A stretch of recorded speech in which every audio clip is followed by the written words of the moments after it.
Bom, estudos de arte para concursos. Bom, eu vou ler umas questões aqui de arte. Tem muita questão de arte. O problema é que não tem conteúdo, né? Então não sei o que é. Então o conteúdo é de artesanato. Vamos lá. A cenário alternativa que apresenta claramente os cuidados de que devem ser tomados para não formar uma fornada de biscoito. Uma fornada de biscoito. Só para comentar, as coisas de perguntas de artesanato normalmente é só de argila. Materiais para argila, o nome da argila, como usar a argila, como secar a argila, para que faz a massagem da argila. É tudo uma argila, né? Artesanato. Mostra aí. Bom, vamos lá. A cena alternativa que apresenta corretamente os cuidados que devem ser tomados ao se montar uma fornada de biscoito. Evitar colocar peças dentro de outras que na retração possam ficar presas. Isso está certo, porque quando faz na fornada o treco diminui de tamanho. Não deixar que as peças se toquem para evitar que coloquem para que se colhem durante a queima. Espera, uma coisa que está falando. Corretamente os cuidados que devem ser tomados. Evitar colocar, não deixar as peças que se toquem. Quer dizer, isso aqui aparece tudo certo. Colocar sempre 4 suportes que para as prateleiras, para assim garantir uma boa estabilidade de montagem. Não sei se isso é necessário. Acho que não é necessário, né? Evitar queima de peças de boca para baixo, pois isso pode causar explosões durante a queima. Como é que eu vou saber isso, né? Então vou escolher uma entre evitar colocar peças dentro de outras que na retração possam ficar presas. Eu coloquei isso aí e acertei. Próximo. Daí apareceu uma questão de temperatura. Cara, eu já vi 3 questões de temperatura, ou seja, a temperatura de coisa de cerâmica e artesanato é repetido, cai bastante. E eu já errei tudo isso, cara. Mas a maioria é uma temperatura entre 500 e 700 graus, mas normalmente eu chuto uma temperatura mais baixa. Bom, não existe uma temperatura determinada para a realização de queima de biscoito. Cada ceramista escolhe uma temperatura de acordo com o seu trabalho, massa e tipo de forno. Essa alternativa aqui apresenta a faixa de temperatura geralmente utilizada para a realização de queima de biscoito. Eu escolhi 500 a 600, mas era 800 a 1000 graus. Louco, né? Próximo. No Brasil, pode-se citar o ceramista Shoko Suzuki, que trouxe do Japão a tradição de fazer cerâmica desde a modelagem, passando pela pintura até a queima. A cenário alternativa que apresenta uma técnica de modelagem utilizada pela ceramista e a combustível utilizado por ela nas suas queimas. Ou seja, a que fazia uma mistura direta e também queimava de um jeito especial para ela. Daí ele fala aqui os materiais que ela usava. Rolinho, torno, bloco, todos esses trecos são métodos de queima. E o material que ela usava, gás natural, lenha, gás natural, lenha. Eu não vou falar de gás natural, porque nem ideia se ela tinha acesso a isso, né? Então eu vou escolher um que tinha lenha.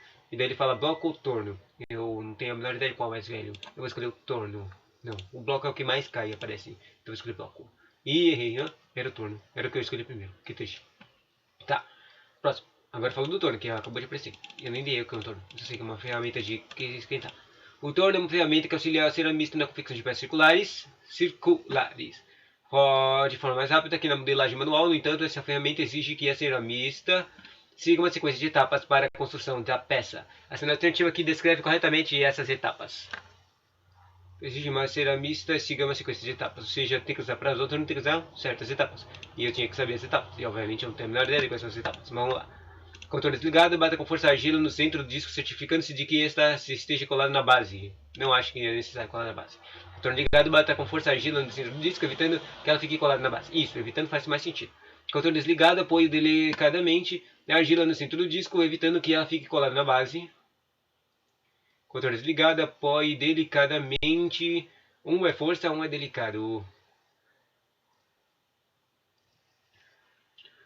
Para não colar, centralize a argila, dê a forma, fure o centro e abra o diâmetro da peça.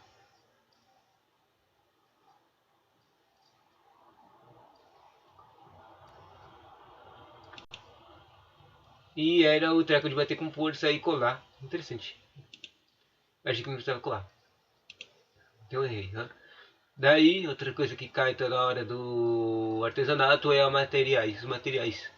Daí pra mim, o que já caiu aqui foi que as questões que eu fiz foi a bentonita e a barbonita. Barbotina. Eu não lembro o que a barbontina faz, mas a bentonita é um treco vulcânico aí. Vamos ver. Pode-se definir uma massa cerâmica como uma mistura de argilas e outras substâncias, dando origem a diversas classificações, dependendo da preparação. Quando as nomenclaturas abaixo pode ser atribuída a uma massa cerâmica. Bom, se eu está falando de alguma massa cerâmica, Se acender bentonita, eu vou escolher a bentonita. Bom, parece que a bentonita realmente não é um treco, uma massa cerâmica. Eu só sei que é um treco que mistura com argila, entende? Pra mudar uma coisa dela. O treco que a nomenclatura atribuída a uma massa cerâmica se chama refratários. Interessante. Próximo. Essa tentativa define o estado de argila chamado de ponto de couro. Eu não tenho nada dele, que é um ponto de couro. Dessa vez eu vou anotar aqui. Ponto de couro. Tá. Estágio final de secagem. Estágio de secagem natural. Estágio em que a argila. O que eu sei de couro? Nada. Então, estágio em que a argila que foi guardada em embalada com revestimento de couro. Encontra-se. Eu vou colocar isso aqui, um couro aqui. Não era o ponto de couro, é uma estágio de secagem natural. Então vou escrever aqui. Secagem natural. Pronto, fiz. Próxima questão. A mais importante propriedade das argilas para os que se dedicam à arte de cerâmica é a plasticidade. Quando as alternativas abaixo define corretamente essa importante propriedade. Plasticidade é a moleza dela. Então, a capacidade de manter os grãos unidos após a queima, não. É a propriedade que garante a impermeabilização da peça modelada, não. É a qualidade que permite a modelagem e conformação da argila, isso. Plasticidade que permite que a argila seque rapidamente, não. Plasticidade é modelagem. Plasticidade é modelagem.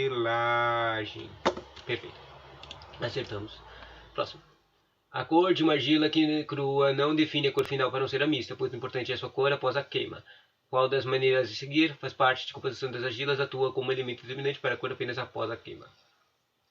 Bom, basicamente você pode, quando você vai estar fazendo argila, você pode colocar algum tipo de química, pedra, que vai mudar a cor dela no final, entendeu?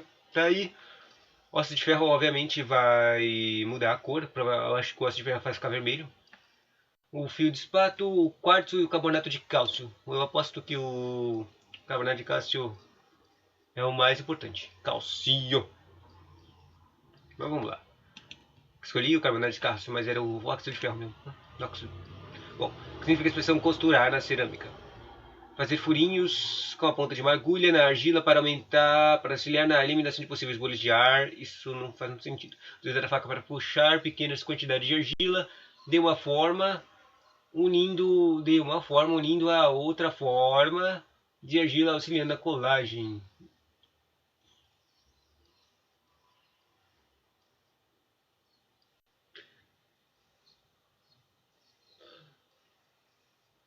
Eu não sei, cerâmica costurar não é colocar as coisas juntas? Bom, movimento de vai e vem feito pelas mãos no ato de criar rolinhos para modelagem.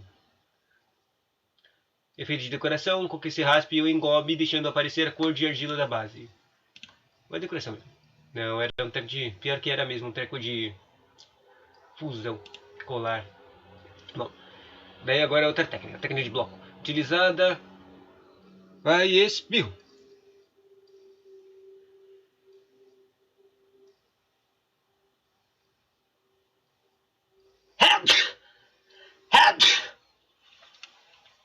A técnica de bloco, utilizada com frequência na criação de esculturas de cerâmica, exige que o ceramista, após a modelagem de forma do bloco de maciço, faça com que a peça fique oca. Essa é uma alternativa que apresenta um instrumento mais apropriado para ser utilizado no processo de ocar.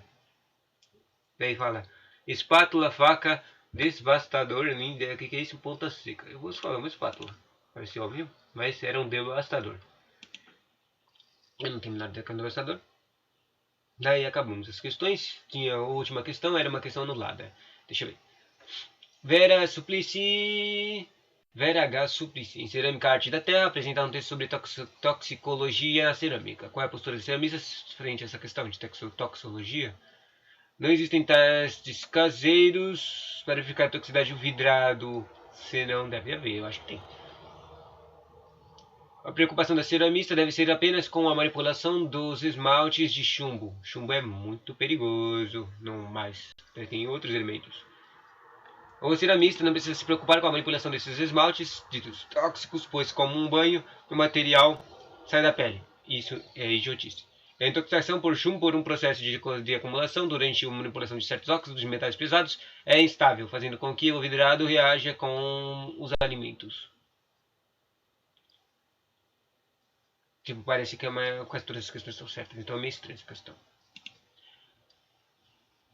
Tá aí, e dessas questões que eu acabei de falar, eram 35 questões, obviamente eu não fiz todas elas.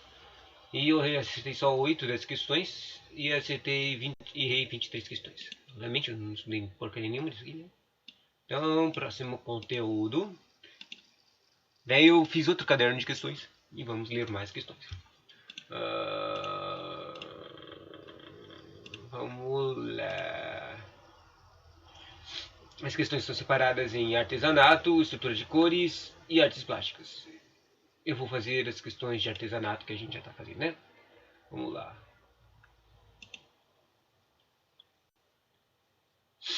No mercado existem diversos tecidos disponíveis para a confecção de peças artesanais. Em bordado, qual é o tipo de tecido que favorece o bordado com fitas? Feltro, cânhamo. Eu já ouvi falar de cânhamo.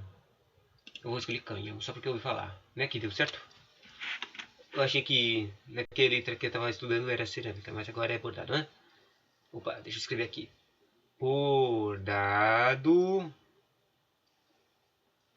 cânhamo, igual, fita. Tá, próxima questão.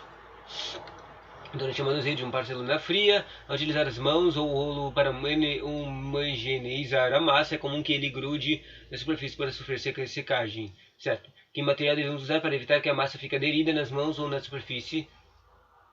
Verniz, vaselina, tinta, cola branca para biscuit, croma, laca, verniz, vaselina...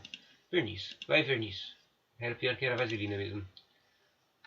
Tá. Um artesanato com garrafas PET é uma boa alternativa para reduzir o volume do lixo nas lixões e aterros sanitários. As garrafas podem ser reutilizadas para a construção de camas, sofás e puffs, sendo necessárias várias garrafas para que as peças fiquem firmes. Qual é o elemento utilizado para unir as garrafas, possibilitando a estrutura de puff e uma maior resistência na durabilidade? Puff, cola universal, fita dupla face. Fita adesiva larga. Vai, fita adesiva larga. Vê que foi. Próximo. Na confecção de peças artesanais, para manter a qualidade do produto, é importante utilizar material adequado para cada finalidade. Qual é o tipo de enchimento apropriado para rechear peças confeccionadas em filtro? Um treco de rechear filtro. Tem o acrílico, o fio, nem sei o que é fio. Tem algodão, obviamente não. Eva e TNT. Eu vou escolher TNT. Mas era acrílico. Legal. Interessante. Próximo. No Brasil existe uma grande variedade de artesanatos que exploram os mais diversos tipos de materiais, recebendo denominações específicas. Tá, materiais e vários artesanatos. Qual tipo de artesanato é o vagonite? Nunca ouvi falar, então nem ideia. Vagonite. Então, decoração de madeira, tecido de customização, bordado de colinhas ou fitas, modelagem em porcelana fria ou técnica de montagem de bijuteria. Eu vou de bordado com fitas. Acabei acertando. Vagonite é bordado com fitas. Tá, próximo. No artesanato existem vários tipos de massas para modelagem de materiais, inclusive aqueles à base de papel picado, cola e água. Qual é o nome da técnica que usa esse tipo de massa artesanal para moldar diversos objetos, inclusive decorativos?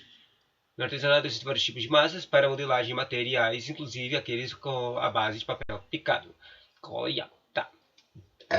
Papel, água e cola, né?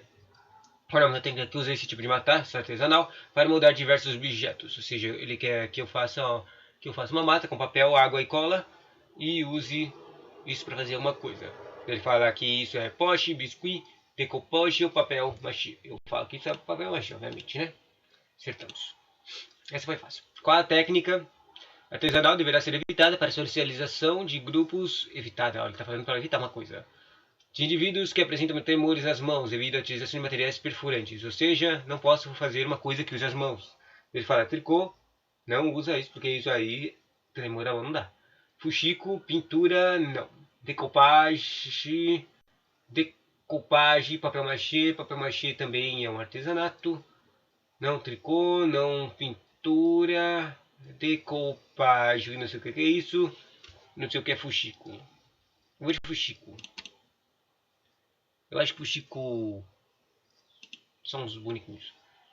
Daí ter é um equipamento mecânico ou eletromecânico utilizado nas tecelagens. No entanto, existem tearas mais simples e específicos para trabalhos artesanais. Qual o tipo de artesanato que pode ser realizado utilizando o ter de pregos? Volta. É um equipamento mecânico ter. Ter em inglês significa rasgar, tá? Em tecelagens. No entanto, existem teares mais simples e específicos para trabalhos artesanais. Ou seja, teres é usado para tecelagem, mas tem outros que são mais fáceis de usar. Qual o tipo de artesanato que pode ser realizado utilizando um tear de pregos? Daí ele fala de um equipamento chamado tear de pregos. Daí ele fala crochê, bijuteria, vagonite, pintura de tela ou bordado com oitim. Eu vou falar bordado. Era bijuteria, né? Nem ideia, na verdade. Bom, o artesanato com o uso de tecidos é muito diversificado. A técnica baseada na união dá pedaços de tecido costurados, muitas vezes fazendo dobraduras, e é denominado de... Ou seja, eu preciso saber uma técnica de costura que faz dobraduras. Eu vou falar que é patchwork. Volta. A técnica baseada na união de pedaços de tecido costurados. Patchwork é aquela coisa que você coloca um tecido em cima de outro tecido, entende? Eu acho que é isso mesmo. Acabou sendo. Certo. Próximo. No desenvolvimento das oficinas artesanais, o oficioneiro de artesanato deve estar atento, pois em algumas atividades utiliza-se produtos químicos, de odor forte e muitas vezes nocivo. O produto tóxico é a base do solvente utilizado para acabamento de peças artesanais diversas. Bom, ele tem a cola epóxi, mas eu não acho que essa é tóxica. A gama loca, não sei o que é, então vou pular. Base acrílica e tinta acrílica, eu também não acho que essas coisas acrílicas são perigosas. O único que eu acho que está perigoso é o thinner. Eu acho que tenho certeza que eu tinha boteco. Não, acabou que um produto tóxico que solvente era goma laca. Bom, acabei que não era o nunca falei, então não sabia, né? Deixa eu escrever isso aqui. Goma laca é tóxica. Goma laca é tóxica. Muito zoado isso aqui porque não tem nem ideia do que vai cair. Não, na construção de oficinas artesanais é possível reutilizar materiais que seriam descartados no lixo doméstico numa oficina de modelagem e biscuit para evitar o desperdício de porcelana fria natural ou tingida e sua maior conservação, a massa de ser mantida. Empacotada em papel alumínio. Vai ser mantida empacotada em papel alumínio. Bom, serão descartados no lixo doméstico numa oficina de modelagem e biscuit para evitar o desperdício de porcelana fria natural ou atingir a sua melhor conservação. A massa pode ser mantida empacotada. Ou seja, como é que eu reutilizo o biscuit? Papel alumínio, papel vegetal, dentro de uma caixa de isopor, dentro de um recipiente de vidro ou empacotado em um filme plástico. Vai plástico. Sabe? As outras questões que te falaram de empacotagem também sempre escolhiam plástico. Então vai plástico. E acabou acertando. Assinale alternativas sobre as características de tecidos de confecções figurinos. Tecidos de figurinos são seda, não. Viscosa, viscosa não amassa, não. O polipreno substitui a aparência de veludo da cena em cena com perfeição. Eu vou de polipreno, nem ideia qual era. Era seda, era para escolher seda javanesa. A seda javanesa é muito trabalhosa. Que estranho. Próximo, com relação ao molde básico de uma saia, pode-se afirmar que a medida horizontal da parte de trás do molde deve ser diferente da medida horizontal da parte de frente do mesmo. Não se usam linhas pontilhadas em moldes, apenas linhas contínuas. A medida vertical de qualquer parte do molde equivale ao comprimento desejado. Se uma das medidas for mais cavada, será sempre na parte da frente do molde. Se uma das medidas for mais cavada, será sempre na parte da frente do molde. E o molde de uma saia plisada serve no padrão para o molde de outros tipos de saias.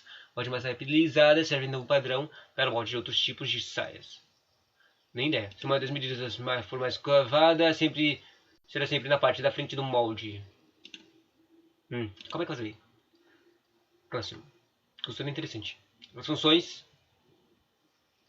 As funções de uma costureira no tocante ao figurino se dividem em várias etapas. Cara, isso aqui com certeza não vai cair. Coisas tipo, é a prova que eu estou estudando é para ser um monitor de artes, entende? Ou seja, é um carinha que vai receber algumas instruções para ensinar em alguma classe de ensino fundamental de arte e ela vai ter que aprender isso, simples assim. Não vai ter nada incrível. Tipo, ou provavelmente vai ter uma pintura, ou vai ter, mas a maioria das vezes provavelmente vai ser artesanato, porque eu acho que só vai brincar, esse monitor só vai brincar com os caras do ensino fundamental 1, ou seja, da até a quarta série. E os caras da quarta série que fazem mais artesanato, né? As funções de uma costureira no tocante ao figurino se dividem em várias etapas. Para cada uma delas existem ferramentas específicas. Relacione as etapas de coluna com as ferramentas da coluna 2. Medir, cortar, marcar, spray, fita, métrica, tá. Então, medir a fita métrica. Só vou colocar só escolher esse aqui e ver qual é, né? Medir 1, fita métrica 1. Aí tem 2 com isso, é o ABCDE. Só que essa questão não tem opção para resposta aqui.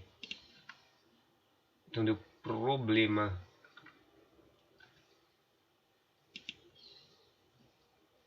Tá falando que todo mundo que escolheu essa coisa errou, né? E eu nem consigo escolher nenhuma opção. Que zoado. Eu vou dar um F5 aqui. Pior que não tem como escolher nenhuma das opções. Que louco. Bom, vamos lá. Próximo. Tecidos. Agora ainda tecidos figurinos podem variar quanto à natureza de fibras. As fibras chamadas naturais são aquelas de origem animal, vegetal ou mineral que são retiradas da natureza. Tá, falou de fibras. Natureza. Tais como, ou seja, eu tenho que saber quais são fibras naturais. Nem ideia, né? Daí, algodão, mohair, acrílico não é. Poliéster não é. Linho, lã, rami e seda. Seda, elastano, poliéster não. Viscose, seda e lã. Viscose, lã, rami, linho, algodão, lã, linho. Eu vou dizer algodão e viscose. Não é que era linho, lã, rami e seda. Ou seja, era a questão que tinha mais coisas que eu nem tinha ideia que eram. Que era o rami. Bom, outra, agora é uma questão de verdadeiro ou falso. Interessante. Afirmar as explanações de tecidos. Tá. A borda do tecido deve ser irregular, pois uma borda reta irá amassar o tecido na hora da costura. Eu não acho que isso faz muito sentido, vou escolher como falso. Para rasgar no tecido, o movimento rápido é o mais indicado. Para rasgar no tecido, o movimento rápido é o mais indicado? Como é que eu vou saber isso? Eu vou dizer que isso é falso. Nunca se deve lavar um tecido antes de costurá-lo, principalmente se a indicação for de limpeza a seco. Isso parece verdadeiro. Então eu vou escolher falso, verdadeiro, falso. Tá, deu certo. Com relação à confecção de uma bainha simples, pode-se afirmar que deve ser sabe que é uma bainha. Pelo que eu entendi, uma bainha é um bolso, tipo uma bolsa. Se diferencia da bainha dupla para reduzir o tamanho de folga. Não pode ser aplicada antes da função dos moldes. Tem uma duração maior do que a bainha realizada através de um formblock. Precisa de uma máquina de costura muito sofisticada e ideal de tecidos que não desfiam facilmente. Nem ideia. Essa da alternativa que preenche facilmente as lacunas são abaixo. A flanela, o veludo, a garbinde. Ele fala de um tecido e ele fala alguma coisa do tecido. A flanela é um tecido leve, muito usado na confecção de pijamas. Acho que faz sentido. Vou escolher isso aqui mesmo. Pior que deu certo, né? Flanela, confecção de pijamas.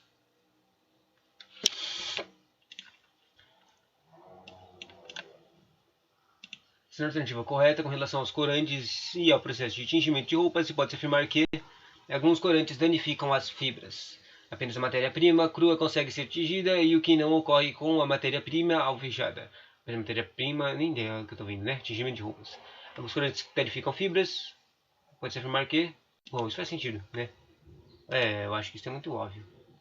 Acabou sendo uma coisa óbvia, né? Que alguns corantes danificam fibras. As outras coisas que não eram as respostas certas eram: despigmentação nunca é um processo parcial e sempre total. Isso não faz sentido, né? Normalmente a despigmentação começa de uma parte e vai progredindo, ou ela é só numa parte, por exemplo, o sovaco.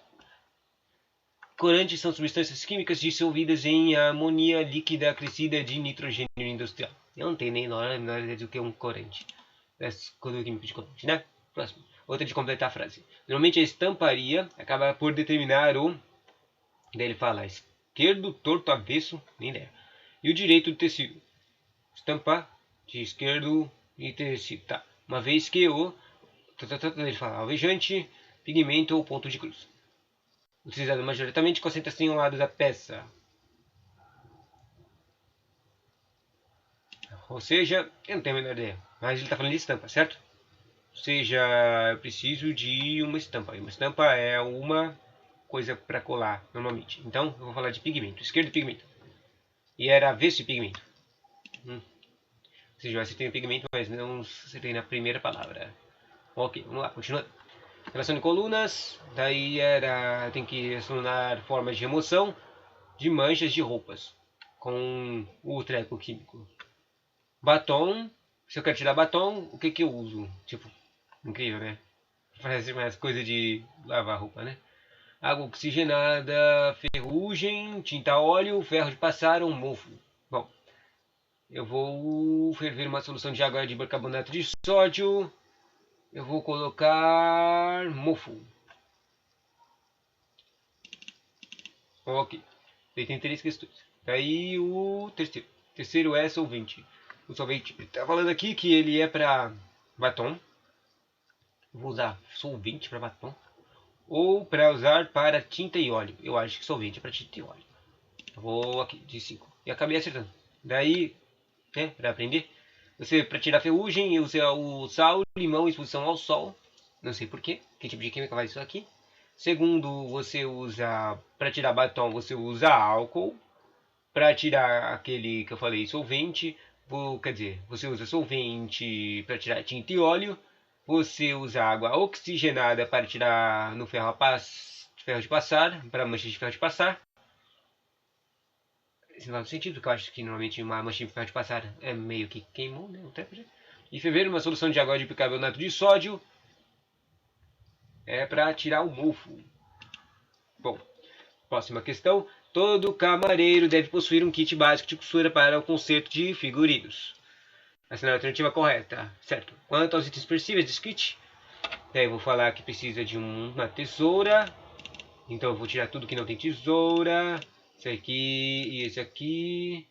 Daí tem três caras com tesoura. Ele fala cola, alicate, escova de roupa. Eu não preciso de cola. Eu preciso de alguma linha, né?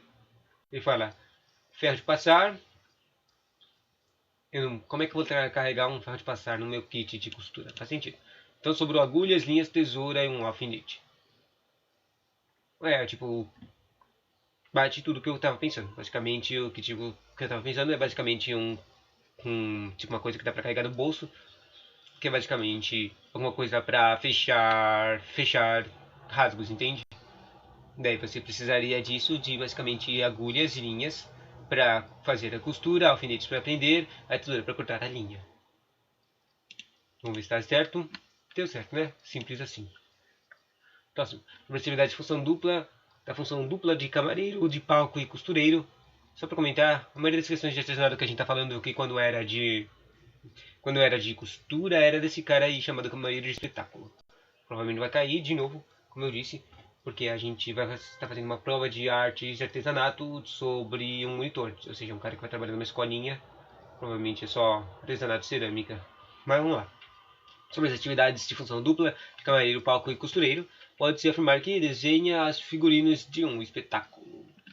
Desenha os figurinos de um espetáculo. Não, não acho isso. Zela pela conservação dos figurinos. Acho que é só isso, tá bom. Zela por conservação. Deu certo, né? Próximo. Fica verdadeiro ou falso, assinar a alternativa com a sequência correta. E é sobre o que? É a marcação de figurinos. Esse aqui eu não quero fazer, não. Eu vou chutar. Deu verdadeiro, falso, falso, falso, falso. Então, só vou ler a verdadeira. Sobre marcação de figurinos marcações em giz podem ser feitas no lado direito da roupa, já que são fáceis de apagar. Ou seja, se você quiser uma marcação em algum figurino, use giz, porque ele não é marcador, ele não marca. Não marca. Bom, identifique os tecidos que têm a mesma temperatura recomendada para sua passagem de ferro, assinando a alternativa correta. Você já se lembra que tem cada tipo de tecido tem uma temperatura para fazer, senão eles vão fazer com queimar, esse tipo de coisa, né? Eu tenho que saber dois que estão na mesma temperatura. E, obviamente, eu tenho a menor ideia. Então eu vou escolher acetato e algodão. E era Cedilan. Cedilan tem a mesma temperatura de passagem de ferro. Interessante. Daí, essa não é a opção correta, segundo as técnicas de artesanato. A expressão, a produção e a encerração são etapas relacionadas ao processo de uma oficina de artesanato. Na técnica de decopagem, se refere a um tipo de especial de tinta aplicada em superfície de madeira que provoca um efeito envernizado. Vai isso aqui mesmo, eu não tenho a menor ideia. E era o craquele. Craquele e patina são técnicas de pintura utilizadas em oficinas de artesanato. Interessante. Eu vou escrever esse aqui.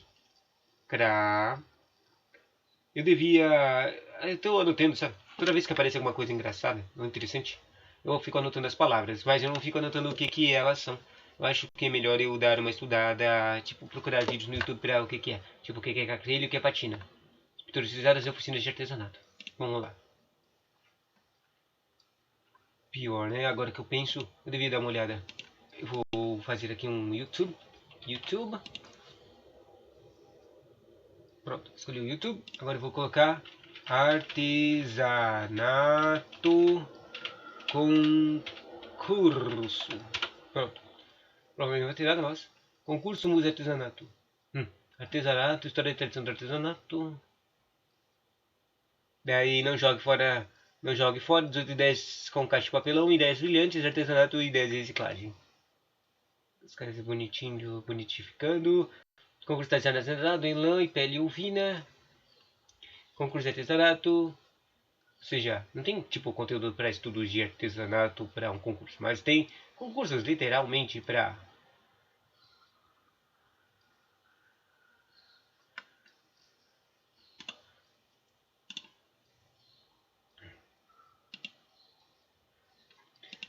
Quando.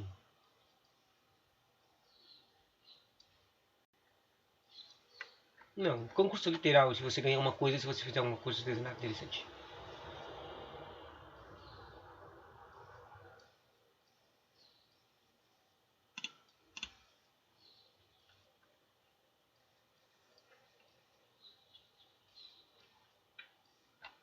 Então vamos lá, não deu certo, mas vamos ver aqui essas duas técnicas aqui. Craquele. Craquele. Como usar verniz craquele. Simplificando artesanato. Kit craquele incolor. E pior é que craquele é bonito, olha isso.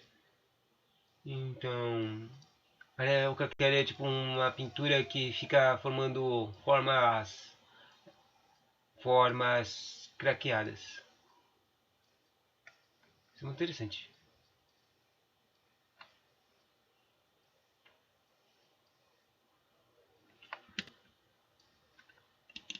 E o patina.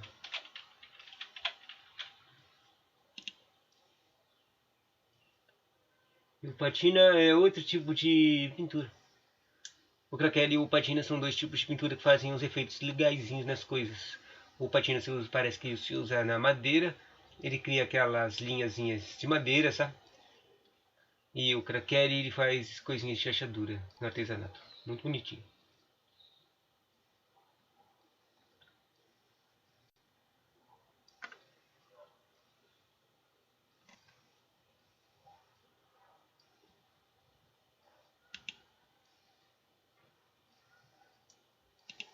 Os futuros. Tá. Vamos lá. Com referência à fabricação de produtos de limpeza em oficinas profissionais, assinar a opção correta. Que os produtos de limpeza que podem ser fabricados em oficinas incluem as barrilha, a água sanitária e o sabão de detergente. É isso mesmo, só é o normal. Era errado. Era a utilização de luvas e máscaras de proteção deve ser obrigatória em oficinas de fabricação de produtos de limpeza. Como é que você vê disso? Mas é meio óbvio, né? Porque, obviamente, quando você fabrica um treco de limpeza, obviamente vai ter química e você não quer que as pessoas respirem essa química. Você quer se matar?